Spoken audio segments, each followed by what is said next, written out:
Amigos, ¿cómo están? Hoy es un placer tener con nosotros al doctor Humberto de la Calle, una de las personas que a nuestro juicio quedará escrito en la historia de Colombia por haber conseguido la paz con un grupo guerrillero como la FARC después de una guerra de más de 50 años. Doctor de la Calle, muchas gracias por aceptar esta invitación. No, al contrario, estoy muy agradado de poder conversar contigo, con los oyentes, con quienes nos están viendo por las cámaras. Es realmente un placer, y un placer estar en Barranquilla. Sí, señor. Siempre me agrada mucho estar aquí. Bueno, ¿cómo le han parecido los resultados de las encuestas con respecto a la región Caribe, para comenzar por ahí? 80-20. ¿No hay otra región de Colombia que le apueste más al sí? No la hay. Eso quiere decir que, de mantenerse esas cifras, la paz se la deberemos al Caribe. Esa es la conclusión, porque realmente tú tienes razón. Aquí hay un apoyo enorme y realmente eso es muy satisfactorio para nosotros. Creo que lo que está ocurriendo aquí en el Caribe es lo que va a determinar incluso el resultado nacional. ¿Qué explicación le da usted a ese fenómeno? Pues hombre, mil cosas. Primero, el talante, las características espirituales del Caribe, una sociedad más abierta, más dispuesta a la confrontación, a oír distintas opiniones. Me parece que esa apertura que da estar allí al lado del mar es una cosa que influye en la cultura y permite que miremos esto de manera mucho más amplia, más hacia el futuro. Además, es que la costa Caribe es la que está disparada hacia el futuro después de todos los procesos de globalización económica. Eso hace que haya un marco espiritual de mayor aceptación, de entender al otro, de conformar una sociedad más incluyente, y yo creo que eso es lo que se da aquí en el Caribe y en particular en Barranquilla. Doctor de la Calle, hace unos días entrevistábamos al presidente Santos, creo que hace una semana, y le hacíamos la siguiente pregunta. Estamos votando la paz en Colombia, pero estamos en un ambiente de guerra. ¿Qué está pasando? Sí, yo creo que esa me parece una reflexión bastante importante, porque tenemos que hacer la paz. Ya suscribimos un acuerdo en La Habana, es la paz con el grupo guerrillero de las FARC. Pero también tenemos que hacer la paz en Colombia. Esta polarización es insoportable. Yo francamente creo que la gente está muy aburrida de tanta pelea. Yo sostengo lo siguiente: la democracia es discusión, es disenso, no hay que preocuparse por eso, de eso se trata. Cada quien expone, y lo expone duro, y esas son sus ideas. Pero la democracia también es un método para resolver problemas. El 2 de octubre es el momento en que cada quien vota como le parezca, por el sí, por el no. Pero el 3 de octubre es el día de la unión de todos.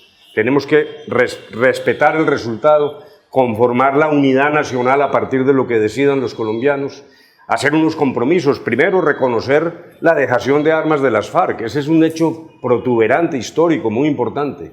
Pero también sostener que no hay violencia privada, que no puede haber más discriminación, que la equidad es la base del desarrollo, que las elecciones tienen que ser más limpias, que la financiación de las campañas tiene que ser transparente, que hay una lucha real contra la corrupción.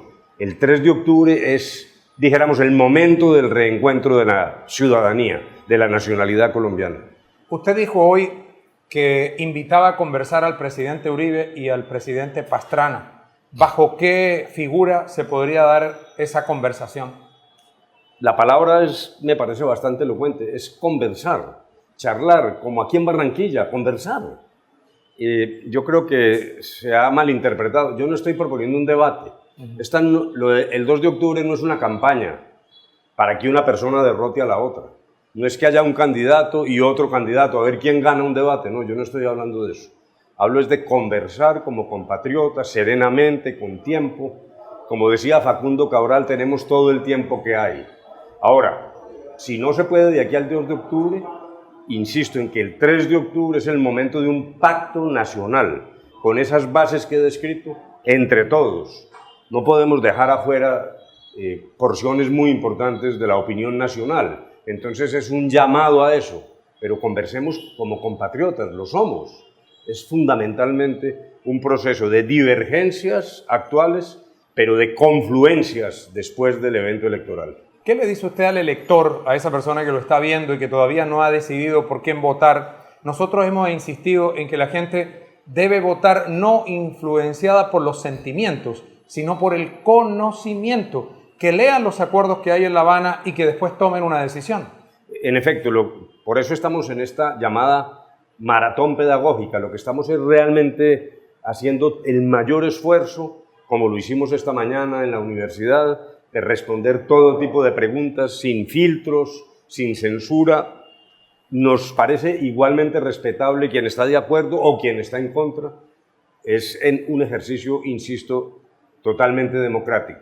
Lo que no puede suceder es que alguien se abstenga, se quede en la casa, le parezca que es mejor quedarse viendo televisión cuando realmente el 2 de octubre, sin exagerar, no es por usar la retórica de siempre, la retórica de los políticos, pero sin ninguna exageración, uno tiene dos caminos el 2 de octubre.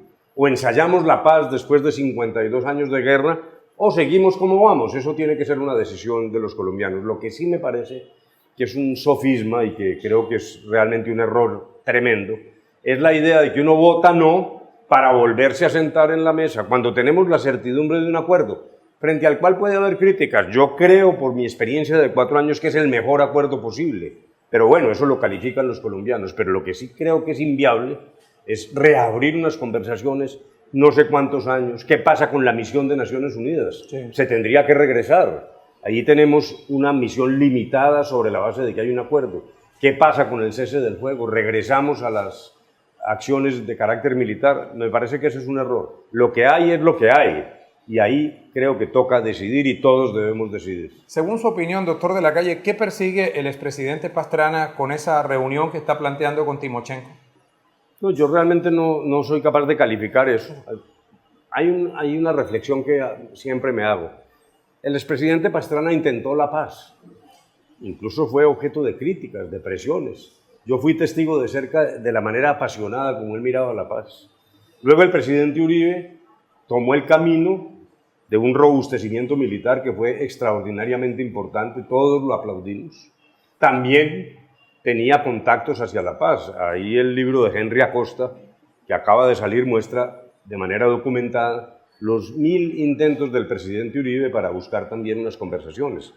Incluso el presidente Uribe en el año 2003, en el referendo que propuso, hablaba de escaños en el Congreso a dedo para las guerrillas, y no lo digo para criticarlo, sino al contrario, buscando caminos. Hemos venido edificando sobre lo que hizo Pastrana, sobre lo que hizo Uribe, incluso si nos remontamos más atrás, sobre lo que hizo Virgilio Barco, lo que hizo Gaviria.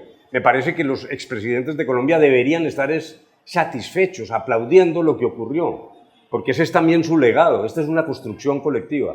Luego, realmente no soy capaz de responder esa pregunta, tendría que responderla hoy, pero bienvenidos todos a la paz. Es que este es un propósito nacional. Nadie es dueño de la paz, ni Santos, ni las FARC, ni el grupo negociador, nadie. La paz es de los colombianos.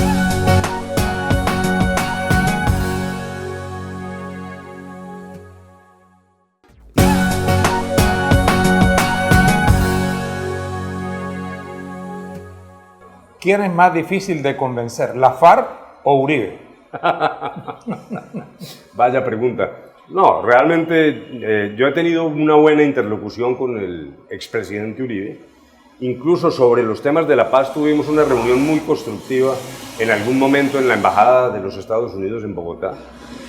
Y por eso hoy he dicho, hombre, conversemos, pero conversar es conversar, con un cafecito, un intercambio de opiniones, tranquilamente. Es que aquí no hay que derrotar a nadie. Eso es lo que yo quiero transmitir. Por eso yo no estoy hablando de un debate, a ver quién gana, quién obtiene más aplausos. No, es una conversación entre colombianos. Ahora, doctor de la Calle, de los puntos que se acordaron en La Habana, ¿cuál cree usted que la opinión pública no lo tiene del todo digerido?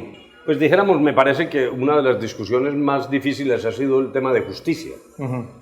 Por una razón, porque todo se ha concretado en la discusión cárcel, no cárcel. Y dijéramos, muchas personas dicen, pero esos señores se tienen que ir para la cárcel. Y claro, eso siempre es respetable, es una convicción. Entre otras cosas, las convicciones no se discuten. Uno puede intercambiar opiniones, pero respetamos esa convicción. Pero me parece que esta ha sido una discusión que ha perdido de vista el gran panorama. Hemos hecho como una discusión con microscopio y no con una lupa, porque nosotros de lo que hemos venido hablando es de un sistema integral de verdad, justicia, reparación y no repetición. Entonces, el problema de la pena o de la sanción es un tema que es solo una pieza del gran panorama. ¿Qué es lo que se ha propuesto? que quien asuma su responsabilidad, repare a sus víctimas y vaya a la Comisión de la Verdad y diga la verdad plena, tiene una opción de una sanción menos drástica que la justicia ordinaria. El que no haga eso tiene 20 años de cárcel. El que asuma su responsabilidad y además repare a las víctimas tiene sanciones restrictivas de la libertad de 5 a 8 años. Pero entonces la discusión ha perdido de vista que este es un sistema integral, que es la garantía de no repetición, la verdad y la reparación. Ahora bien, ¿cuál es el sentido de la pena? Ese es un tema extraordinariamente importante. En el derecho penal ordinario se dice la pena tiene dos propósitos. Como quien dice un escarmiento. Es decir, usted no puede volver a delinquir. Y un alivio para la sociedad que se siente protegida. Dice, hombre, el que delinquió lo mandan para la cárcel y hay una especie de alivio. Eso se llama justicia retributiva. Aquí optamos por una justicia más reparadora. Yo me pregunto, me lo han dicho muchas víctimas. Las víctimas en los foros a los que voy me dicen, primero queremos verdad. ¿Qué pasó con mi hijo, con mi esposo, con mi padre? Y segundo, yo prefiero ver a los señores de las FARC desminando, reconstruyendo escuelas, arreglando puentes, que es la manera de reparar de manera directa, afrontando su responsabilidad, que nos ganamos simplemente con un carcelazo de 8, 10 años o lo que sea. Claro, yo entiendo, eso tiene un valor de condena del mal que se ha hecho, pero ese valor se obtiene sobre la base de aceptar la responsabilidad, pero más bien reparar. Por eso hemos dicho siempre que el centro de toda la conversación en La Habana ha sido las víctimas. Hemos trabajado es para las víctimas. El tema del narcotráfico seguramente también es otro de los que confunde un poquito a la opinión pública en Colombia con respecto a la votación del 2 de octubre. ¿Cuál es el compromiso real de la FARC frente al narcotráfico? Sí, ese tema, porque además es que se han confundido distintas cosas. Por lo tanto, me parece muy interesante la pregunta y muy oportuna. Lo primero, textualmente las FARC han firmado un acuerdo donde dicen nos comprometemos a romper todo vínculo con el narcotráfico, a cooperar con el Estado con medidas concretas para superar ese fenómeno. Entonces, primero hay una declaración muy sólida y muy fuerte de las FARC que era impensable que lo reconocieran. En segundo lugar, hay a través de los programas de desarrollo territorial una política de sustitución de cultivos ilícitos. Alguien dirá, pero es que eso se ha ensayado en el pasado. Sí, pero con conflicto. Era que justamente las FARC impedían que esto tuviera una realización efectiva. Lo que estamos diciendo es sin el conflicto, sin los 8.000 hombres armados de las FARC, más las milicias.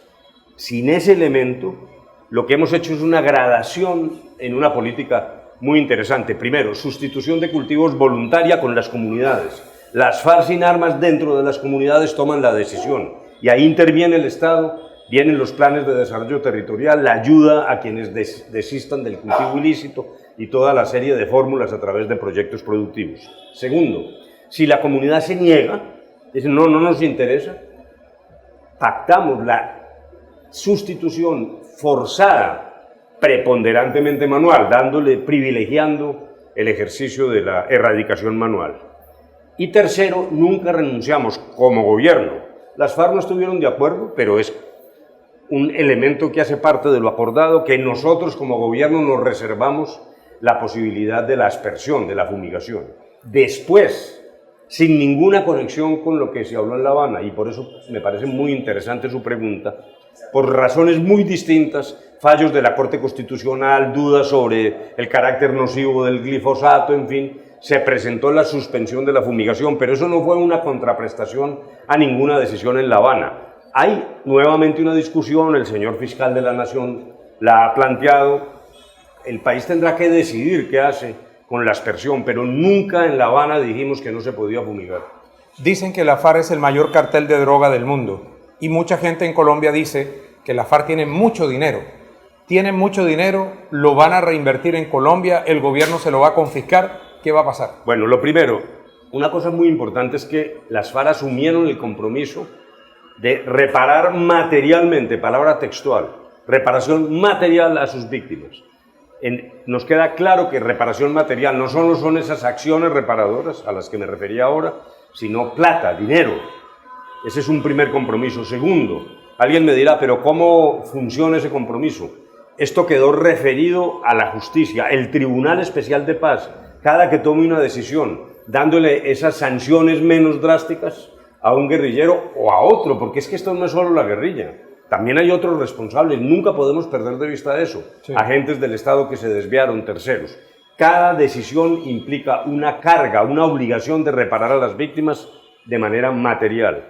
Tercero, una cosa muy importante, nunca dijimos en el proyecto de ley de amnistía que se debilitaban los instrumentos del Estado para continuar persiguiendo los bienes de la guerrilla. Muchos, poquitos, regulares, no califiquemos eso, pero lo cierto es que el Estado no perdió, dijéramos, los instrumentos y herramientas que tiene. De hecho, el fiscal general de la Nación en Washington hace unos pocos días dijo que había hecho una especie de fuerza de tarea con los americanos para continuar persiguiendo los bienes de la guerrilla. Y por último, una cosa extraordinariamente importante, el partido que surja de las FARC se le reconoce su personería jurídica.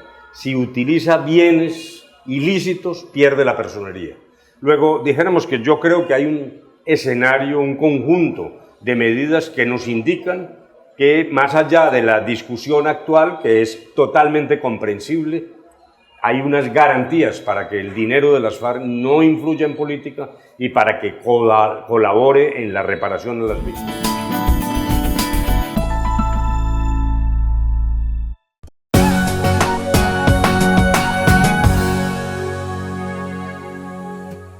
Doctor de la Calle, dos preguntas finales. La primera, ¿qué le queda al ser humano Humberto de la Calle estos 4 años de negociación con la FARC? Pues hombre, yo tengo que confesar que he crecido espiritualmente mucho, ¿sabe usted? A veces uno en Bogotá, un líder indígena me dijo, es que Bogotá queda muy lejos de Colombia, y parece una paradoja, y yo creo que es cierto. Uno se pierde, está en su profesión, se aísla. Yo creo que, por ejemplo, muchos jóvenes en los barrios de las ciudades, en los conglomerados urbanos, deben pensar eso de las FARC es una cosa por allá como muy lejana, eso ocurre en las fronteras, no tiene mucho que ver conmigo. Ese es un error. La violencia que nace en el campo es la que se siente en las ciudades. Matan a un jovencito para robarle un celular. Ese asesino puede ser hijo de un desplazado. O sea, la violencia es una cadena continua. Luego, lo que yo aprendí es, creo, a conocer más a Colombia, a tener también una mente más abierta. Yo creo que he aprendido a sentir más el dolor de muchos colombianos, porque a veces, insisto, en las ciudades uno da la espalda, pierde la solidaridad. Este es un tema también espiritual, esto no es solo de plata ni de fusiles. Yo digo, la paz no es cerrar los fusiles, la paz grande es aprovechar la oportunidad para abrir nuevos caminos, nuevas expectativas y ser más solidarios, comprender más a muchos colombianos que están sufriendo enormemente. La última pregunta, ¿va a ser candidato a la presidencia? Hombre, no me pregunte eso, ya me lo temía. Bueno, muchas gracias por estar con nosotros. Humberto de la Calle quedará en la historia de Colombia por haber logrado el acuerdo con la FARC después de más de 50 años de guerra. Feliz día para todos.